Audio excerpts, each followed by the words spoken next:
here in 9182 on the Treasure.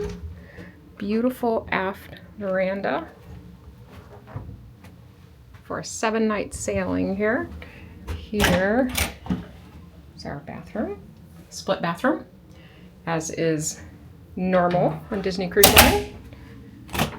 Very convenient for multiple people getting ready. And tub, also normal on Disney Cruise Line. We have an Encanto themed room. All the staterooms have these beautiful Treasure blankets. And this room sleeps 4. You can see there's a pull down there. And then the couch converts. There's a fridge in there. Take a look at our beautiful veranda.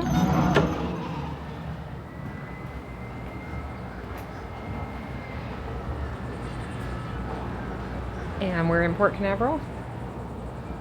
Tons of space here. But we're very excited about this week.